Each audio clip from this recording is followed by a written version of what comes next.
இப்பொழுது நாம் லைஃப் டிவைன்ல book 2 chapter 26 the integral knowledge and the aim of life 4 theories of existence பார்த்து கொண்டிருக்கின்றோம். லாஸ்ட் செஷன்ல பேராகிராஃப் 28 பார்த்தோம். பேராகிராஃப் 28 சற்று நினைவு கூறலாம். என்ன ஒரு சேலஞ்ச் தொன்று தொட்டு நிலவி வருகின்றது என்றால், நாம் வாழும் இந்த உலக வாழ்வையும் அந்த மெய்ப்பொருள் டிவைன் ஸ்பிரிட் இதை ஒத்திசைவுடன் பொருத்துவது என்பது ஒரு பெரிய சிக்கலாக, சவாலாக இருந்து வருகின்றது. இவை இரண்டையும் இணைக்கக்கூடிய ஒரு இணைப்பு என்ன, லிங்க் என்ன? ஒரு புறம் டிவைன் இருக்கு, இன்னொரு பக்கம் நம்ம வாழக்கூடிய இந்த உலக வாழ்வு இருக்கு, இந்த உலகம் இருக்கின்றது, அதில் காணக்கூடிய எவ்வளவோ விஷயங்கள் இருக்கின்றன. இது இரண்டையும் எப்படி லிங்க் பண்றது, எப்படி இணைக்கிறது, எப்படி ரெக்கன்சைல் பண்றது? இதுதான் பெரிய சேலஞ்ச். இந்த சேலஞ்சுக்கு சரியான முறையில் அணுகவில்லை என்றால் இதை ஏதோ ஒன்றை நிராகரித்து விடுவோம். இதை நாம் ஒத்திசைவுடன் இணைப்பதற்கான வழியை நாம் அறியாவிட்டால் நாம் என்ன செய்து விடுவோம்? ஏதோ ஒன்றை நாம் நிராகரித்து விடுவோம், பொய் என்று நிராகரித்து விடுவோம், இல்லை என்று நிராகரித்து விடுவோம். இந்த இரண்டையுமே இணைக்கும் இணைப்பு, அதுதான் இந்த ஆன்மீக பரிணாம வளர்ச்சி என்று பகவான் குறிப்பிடுகின்றார். ஸ்பிரிச்சுவல் எவல்யூஷன் அதுதான் இரண்டையும் இணைக்கின்றது. இந்த ஸ்பிரிச்சுவல் எவல்யூஷன்ல என்ன நடைபெறுகின்றது அப்படின்னு பார்த்தோம்னா, ஒரு வெளிப்படுதல், ஒரு அன்ஃபோல்டிங், உள்ளே இருக்கக்கூடிய ஒரு அம்சம் தன்னை வெளிப்படுத்திக் கொள்ளுதல் என்கின்ற ஒரு இயக்கம் நடைபெற்று வருகின்றது. அன்ஃபோல்டிங். எது அன்ஃபோல்டு, எது தன்னை வெளிப்படுத்திக் கொள்கின்றது என்றால், உள்ளே இருக்கக்கூடிய அந்த மெய்ப்பொருள், அனைத்தினுள்ளும் இருக்கக்கூடிய அந்த மெய்ப்பொருள் அது சடநிலையிலிருந்து எல்லா நிலைகளின் மூலமாக தன்னை வெளிப்படுத்திக் கொள்கின்றது. மனிதனுள்ளும் அது இருக்கின்றது. மனிதனுள்ளும் இருந்து சரி, அது பிறவிதோறும் மெல்ல மெல்ல மெல்ல அது வெளிப்படுத்தி கொண்டு வளருகின்றது. இதில் மனிதனுடைய பங்கு என்ன? இது இந்த பரிணாமம் நடைபெறுகின்றது. இதுதான் நாம் தேடக்கூடிய அந்த புதிர்க்கான விடை. பரிணாமத்தில் சடப்பொருளும் மெய்ப்பொருளும் ஒன்று சேரும், இணையும், இரண்டும் இணைவதற்கான அந்த லிங்க் இங்குதான் இருக்கின்றது. இதில் மனிதனுக்கு என்ன வேலை என்றால், மனிதன் தான் ஒரு மைய சாதனமாக செயல்படுகின்றான் இந்த பரிணாமத்துல. நோ டவுட் பரிணாமத்துல வெவ்வேறு அமைப்புகள் இதில் ஈடுபடுகின்றன. சடப்பொருள், தாவர இனங்கள், பூச்சி இனங்கள், விலங்கினங்கள் எல்லாம் ஈடுபடுகின்றன. மனிதன் என்பவனும் ஈடுபடுகின்றான். இறுதியாக உச்சகட்டமாக மனிதனுடைய பங்கு இங்கு காணப்படுகின்றது. அதில் மனிதனுடைய பங்கு என்ன அப்படின்னா, மனிதன் தான் இங்கு ஒரு மைய சாதனமாக இந்த பரிணாமத்தில் செயல்படுகின்றான். He becomes the central instrument of this evolution. அதிலும் குறிப்பாக மனித வாழ்வு, அதுதான் பார்த்தோம் அப்படின்னா ஒரு முக்கியமான திருப்பு முனையாக செயல்படுகின்றது. மனித வாழ்வை நம்ம ரொம்ப லகுவாக எடுத்துக்கொள்கின்றோம். ஏதோ பிறந்தோம், இறக்கப் போகின்றோம், இடையில் வாழ்கின்றோம், சாதாரண விஷயங்களில் மனதை ஈடுபடுத்தி கொண்டு நம் வாழ்வு முடிவுகின்றது. ஆனால் அவ்வாறு கிடையாது. மனித வாழ்வு அதனுடைய உச்சக்கட்ட நிலையில் இந்த முக்கியமான திருப்பு முனையாக ஒரு மனிதனுக்கு அமைகின்றது. அதனால்தான் இந்த மனித வாழ்வை நாம் சாதாரணமாக கருதக்கூடாது என்று ஸ்ரீ அன்னையும் பகவானும் கூறுகின்றார்கள். Human life at its highest offers a critical turning point. Critical turning pointனா அது ஒரு கிரிட்டிக்கல் ஸ்டேஜில் அது அப்படியே இந்த கான்ஷியஸ்னஸ் வந்து அந்த இடத்துல ரிவர்ஸ் ஆயிடும். இந்த பிணைப்பை, இந்த லிங்க், இதை அறிந்து கொண்டால் நாம் மனிதனுடைய இயல்பினுடைய ஒட்டுமொத்த இயல்பையும் நம்மால் அறிந்து கொள்ள முடியும். இதை அறிந்து கொள்ளும் பொழுது நாம் ஏற்கனவே கண்ட அந்த 3 கோட்பாடுகள், பிரபஞ்சத்திற்கு அப்பால் புவி சார்ந்த நிலை, இந்த புவிக்கும் பிரபஞ்சத்துக்கும் இடையில் உள்ள நிலை என்கின்ற அந்த 3 நிலைகளும் எவ்வாறு மனிதனை ஈர்க்கின்றன என்கின்ற உண்மையை நாம் அறிந்து கொள்ள முடியும். மனிதனுடைய அந்த டோட்டல் நேச்சரை புரிந்து கொண்டால், என்ன காரணத்தினால் அவன் எல்லாம் கடந்த நிலையில் இருக்கக்கூடிய அந்த பரம்பொருளினால் ஈர்க்கப்படுகின்றான், என்ன காரணத்திற்காக அவன் இடைப்பட்ட நிலையில் உள்ள அந்த உலகத்திற்கும் அந்த எல்லாம் கடந்த நிலைக்கும் இடைப்பட்ட உலகங்கள் அதில் இருக்கக்கூடிய உண்மையினால் ஈர்க்கப்படுகின்றான், என்ன காரணத்திற்காக அவன் உலகம் சார்ந்த புவி சார்ந்த விஷயங்களினால் ஈர்க்கப்படுகின்றான் என்கின்ற உண்மையை நாம் புரிந்து கொள்ள முடியும். எப்பொழுது புரிந்து கொள்ள முடியும் என்றால், இந்த பிணைப்பு, இந்த லிங்க், இந்த ஆன்மீக பரிணாமம், அதன் மூலமாக உள்ளிருக்கக்கூடிய அந்த மெய்ப்பொருள் தன்னை மெல்ல மெல்ல வெளிப்படுத்தி கொள்ளுதல், இதில் மனித வாழ்வு ஒரு முக்கியமான ஒரு திருப்பு முனையாக அமைதல் என்கின்ற உண்மையெல்லாம் நம்ம அறிந்து கொள்ளும் பொழுது நம்மால 3 கோட்பாடுகளையும் ஓரளவு பொருத்தி பார்க்க முடிகின்றது. என்ன காரணத்தினால் மனிதனுக்கு இந்த 3 பாலும் ஈர்ப்பு ஏற்படுகின்றது என்பதை புரிந்து கொள்ள முடிகின்றது. வாழ்விற்கும் மெய்ப்பொருளுக்கும் இடையில் உள்ள அந்த ஒரு எதிர்ப்பு, ஒரு பொருந்தாமை அப்பேரண்டா இருக்கிற, இது வந்து மேற்புறத்தில் காணப்படுவதுதான். இதற்கான முழு தீர்வு எவ்வாறு ஒருவருக்கு கிட்டும் அப்படின்னா, சில உண்மைகளை நாம் புரிந்து கொண்டால் நம்மால் இதற்கான முழு தீர்வையும் எட்ட முடியும். என்ன புரிந்து கொள்ளணும்? முதல் உண்மை என்னவென்றால், நாம் தற்பொழுது இருக்கக்கூடிய நிலை, மனம் உடல் வாழ்வு என்கின்ற அந்த 3ஐயும் சார்ந்த உணர்வு நிலையில் இருக்கக்கூடிய நம்முடைய வாழ்வு, இவைகள் மாத்திரமே ஒரு முழு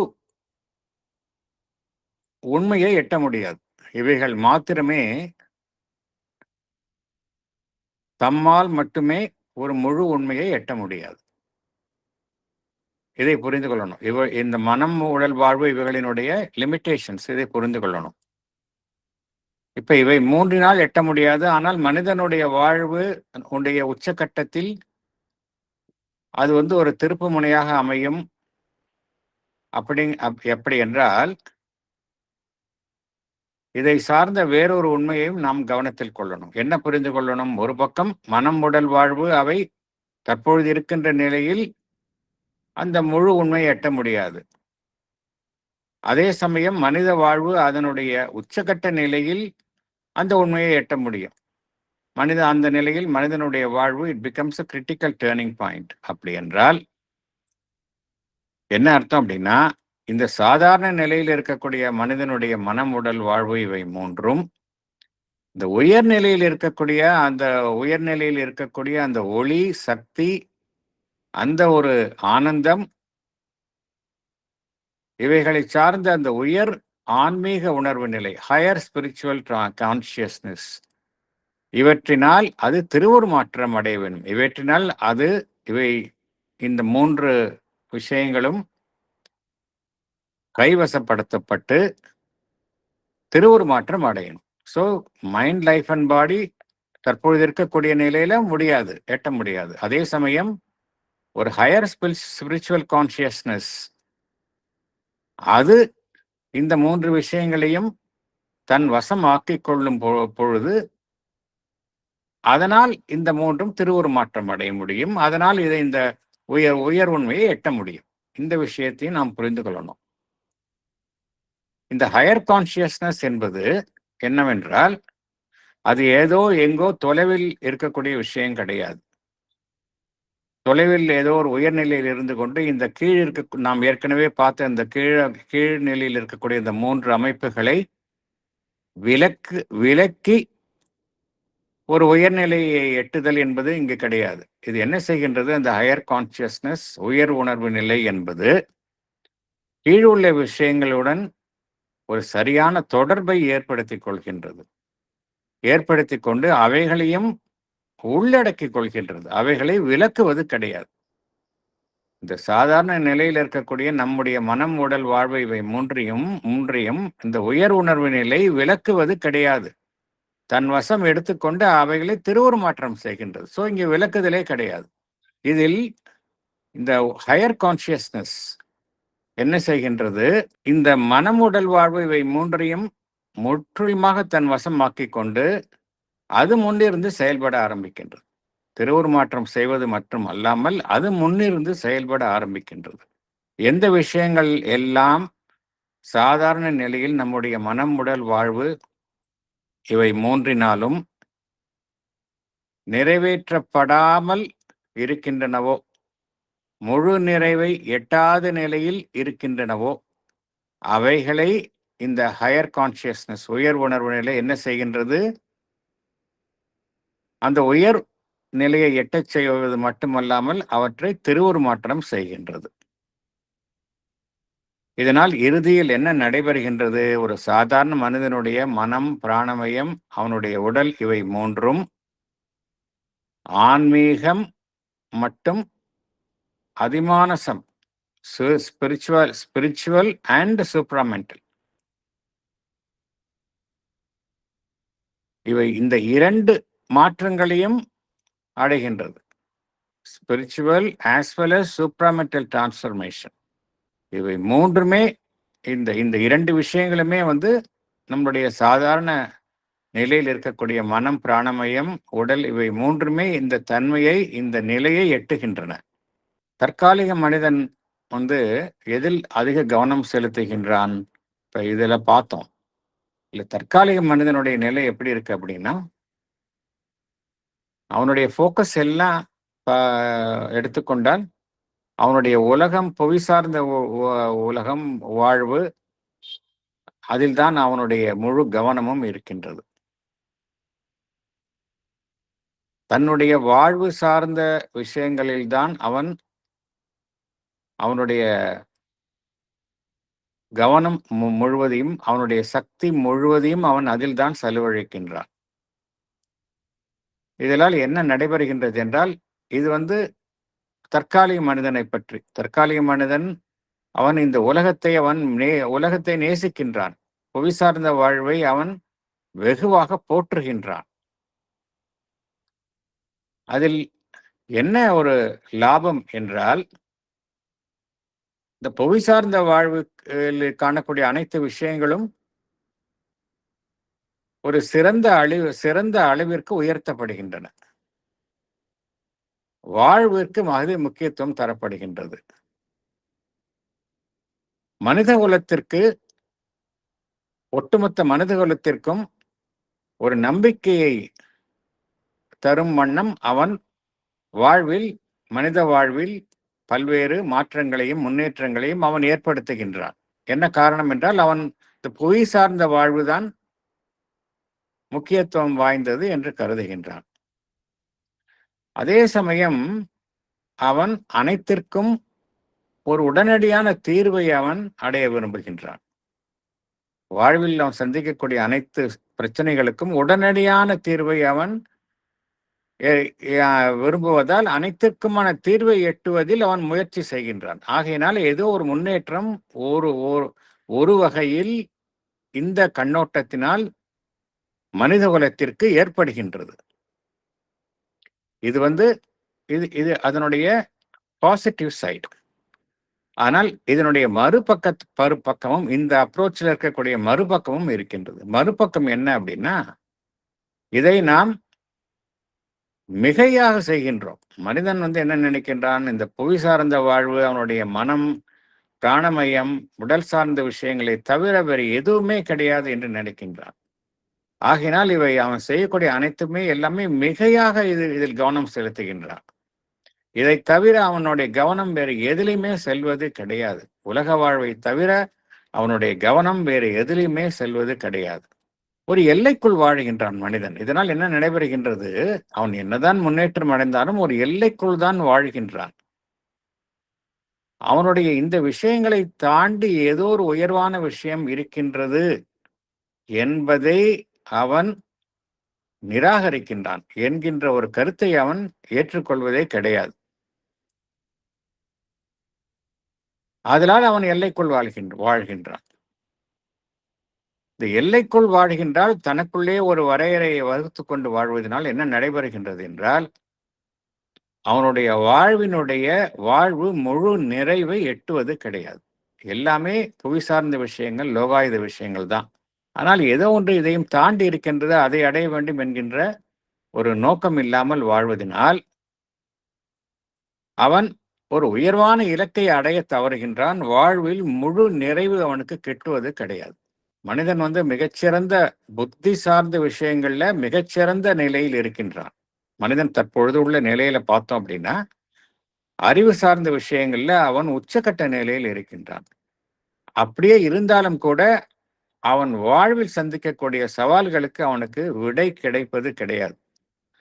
அது வளர்ந்த நாடுகளா இருந்தாலும் சரி, வளரும் நாடுகளாக இருந்தாலும் சரி, வளராத நாடுகளாக இருந்தாலும் சரி, அதில் இருக்கக்கூடிய மனித குலத்திற்கு ஏதோ ஒரு வகையில் பிரச்சனை அவர்களை எதிர்கொண்ட வண்ணம் இருக்கின்றது. அவனால் சொல்யூஷன் கண்டுபிடிக்க முடியல. ஆதலால் இதுல ஒரு பக்கம், இன்னொரு பக்கம் எப்படி இருக்கு? வாழ்வில் அவன் அதிருப்தி அடைகின்றான். Frustration with life. அதுவும் ஒரு பக்கம் நடைபெறுகின்றது. தற்கால மனிதனை இந்த விஷயங்கள் எல்லாமே எதிர்கொள்கின்றன. ஒரு பக்கம் அவன் இந்த புவி சார்ந்த வாழ்வுதான் எல்லாமே என்று கருதுகின்றான். அதில் அதிகமாக கவனம் செலுத்துகின்றான். அதனால் என்ன நடைபெறுகின்றது? அவன் அதே சமயம் அவன் வாழ்வில் சந்திக்கக்கூடிய சவால்களுக்கு அவனால் உடனடியாக தீர்வு காண முடிவதில்லை. வாழ்வின் மீது அவனுக்கு அதிருப்தி ஏற்படுகின்றது. ஃப்ரஸ்ட்ரேஷன் வருது வாழ்வில். இந்த ஃப்ரஸ்ட்ரேஷன் எதனால வருது அப்படின்னா, அவனுடைய மனம் ஒரு எல்லைக்குள் செயல்படுவதனால்தான் அவனால் அனைத்திற்குமான தீர்வு கிடைப்பதில்லை. மனம் ஒரு எல்லைக்குள்ளதான் அவன் எத்தகைய ஒரு உயர்நிலையில் ஒரு அறிவு சார்ந்த பிரஜையாக இருந்தாலும் அவன் மனம் ஒரு எல்லைக்குள் தான் செயல்படுகின்றது. அதே மனம் அந்த எல்லையை தாண்டி ஒரு உயர்வான நிலையில் செயல்படும் என்றால் இந்த ஒரு ஃப்ரஸ்ட்ரேஷன், ஒரு ஏமாற்றம் அவனுக்கு வாழ்வில் கிட்டாது. அவன் மனம் எல்லைக்குள் செயல்படுவதனால்தான் அவனால் அவனுடைய வாழ்வில் சந்திக்கக்கூடிய பிரச்சனைகளுக்கு அவனால் தீர்வு காண முடிவது இல்லை. மனம் என்கின்ற ஒரு அமைப்பில் மனிதன் செயல்படுகின்ற வரையில் பகவான் இங்கு என்ன கூறுகின்றார் என்றால், மனம் என்கின்ற அமைப்பில் அவன் என்னதான் அவன் உச்சக்கட்ட நிலையில் மனம் என்கின்ற அமைப்பில் மனம் என்கின்ற உணர்வு நிலையில் மனிதன் செயல்படுகின்ற வரையில் அவனுக்கு கிடைக்கக்கூடிய சாத்தியக்கூறுகள், பாசிபிலிட்டி எல்லாம் ரொம்ப குறுகிய நிலையில் தான் இருக்கும் அப்படிங்கிறார். நேரோ பாசிபிலிட்டி தான் இருக்கும் அப்படிங்கிறார். அவனால அவனுடைய சாதனைகள் எல்லாமே ஒரு எல்லைக்குள்ள தான் இருக்கும் அப்படிங்கிறார். ஆகையினால் பகவான் என்ன கூறுகின்றார்? மனிதன் நோ டவுட் மைண்ட் அப்படிங்கிற லெவல்ல ரொம்ப ஹையஸ்ட் வந்துட்டான். இருந்தாலும் மனம் என்கின்ற ஒரு சாதனத்தை அவன் கையாளுகின்ற வரைக்கும் அவனுடைய சாத்தியக்கூறுகள் எல்லாம் ஃபுல்லஸ்ட் எக்ஸ்டென்ட்ல அவனால் ஃபுல்லா எக்ஸ்ப்ளாய்ட் பண்ண முடியாது. அதை அவன் பயன்படுத்த முடியாது. எல்லாமே ஒரு குறுகிய சாத்திய அளவில் தான் சாத்தியக்கூறுகளை அவன் பயன்படுத்த முடியும் அப்படிங்கிறார். நேரோ பாசிபிலிட்டி அப்படிங்கிறார். அவனுடைய சாதனைகளும் பார்த்தோம் அப்படின்னா ரொம்ப லிமிட்டடாக தான் இருக்கும்.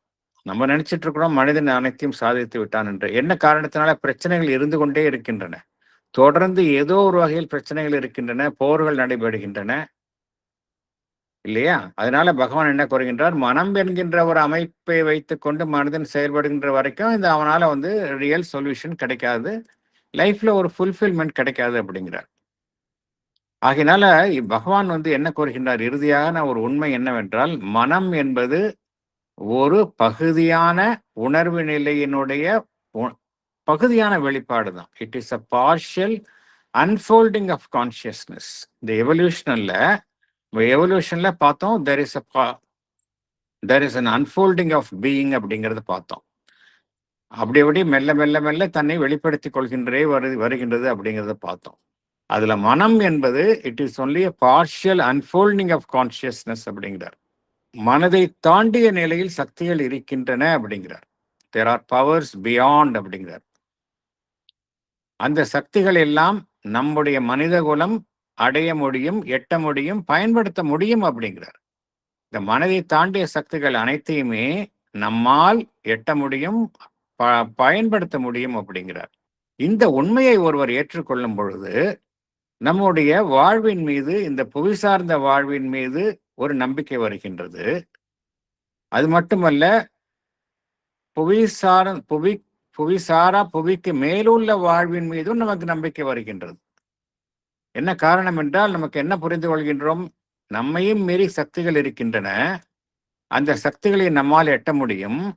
அந்த சக்திகளின் மூலம் நம்மால் நம்முடைய வாழ்வு, இந்த புவி சார்ந்த வாழ்வில் மாத்திரமல்ல, புவிக்கு அப்பாற்பட்ட வாழ்விலும் நம்மால் ஒரு உயர்நிலையை எட்ட முடியும் என்கின்ற ஒரு நம்பிக்கை நமக்கு வருகின்றது. எந்த அளவிற்கு நாம் இந்த மனதிற்கு அப்பாற்பட்ட உயர் சக்திகளை நாம் வளர்த்து கொள்கின்றோமோ அந்த அளவிற்கு நம்முடைய புவி சார்ந்த வாழ்வும் அதற்கு அப்பாற்பட்ட வாழ்வும் நன்றாக நம்மால் வளர்த்து கொள்ள முடியும், வளர்ச்சி அடைய செய்ய முடியும் என்கின்ற நம்பிக்கை மனிதனுக்கு பிறக்கின்றது. ஆகையினால இதற்கு ஒரே ஒரு தீர்வு என்னவென்றால், நாம் ஏற்கனவே பார்த்த மாதிரி அந்த 3 கோட்பாடுகளை ஒன்றை விலக்கிவிட்டு ஒன்றை ஏற்றுக்கொள்ளுதல் என்கின்ற பேச்சுக்கு இடம் கிடையாது. 3ஐயும் நாம் கை கொள்ள வேண்டும். மனதிற்கு அப்பாற்பட்ட உயர்நிலையில் இருக்கக்கூடிய அந்த சக்திகளை நாம் கைவசமாக்கிக் கொள்ளுதல் வேண்டும். அதுதான் இந்த பரிணாமத்தினுடைய, அவ்வாறு ஆக்கிக் கொள்வதன் மூலமே இந்த பரிணாமத்தினுடைய சரியான பாதையில் நாம் செல்ல முடியும். ஆகையினால சொல்யூஷன் என்ன அப்படின்னா, இந்த புவிசார் வாழ்விலேயே இருந்து கொண்டு மனம் உடல் வாழ்வு என்கின்ற எல்லைக்குள்ளேயே கட்டுப்படுவது, அதாவது அந்த செகண்ட் தியரி, அதன்படி வாழ்ந்து விடுவதும் கிடையாது. அல்லது இந்த புவிசார் வாழ்வை முற்றிலுமாக நிராகரித்து கொண்டு புவிக்கு மேல் உள்ள உலகங்களில் தான் எல்லாம் இருக்கின்றது என்கின்ற ஒரு நிலையில் இருந்து விடுதலும் கிடையாது. அதே சமயம் புவி அதற்கு அப்பாற்பட்ட நிலையெல்லாம் தாண்டி எங்கோ இருக்கக்கூடிய அந்த பரம்பொருள், அது எட்டுவதுதான் ஒரே வழி என்கின்ற ஒரு அவசியமும் கிடையாது. சொல்யூஷன் என்ன அப்படின்னா, நாம் இருக்கக்கூடிய நிலையிலேயே இருந்து கொண்டு, இந்த மனம் உடல் வாழ்வு என்கின்ற நிலையிலே இருந்து கொண்டு அந்த உயர் உணர்வு நிலை எட்டுவதுதான் சரி. அந்த உயர் உணர்வு நிலை எட்டுவதன் மூலம் இந்த 3 கோட்பாடுகளில் நாம் எதை அடைய விரும்புகின்றோமோ அதை 3ஐயுமே அடைய முடியும் அப்படிங்கிறார். இந்த 3 கோட்பாடுகள்ல மனிதன் எதை நாடுகின்றானோ, 3 கோட்பாடுகளிலும் ஏதோ ஒரு சிறப்பான விஷயத்தை தான் மனிதன் நாடுகின்றான். அதை மனிதன் தன்னுடைய இப்ப இருக்கக்கூடிய உடல் மனம் வாழ்வு என்கின்ற நிலையில் இருந்து கொண்டு அதே சமயம் அதை திருவுருமாற்றம் செய்து உயர்நிலையை எட்ட முடியும் அப்படிங்கிறார். இதுதான் நம்ம லாஸ்ட் செஷன்ல paragraph 28 பார்த்தது.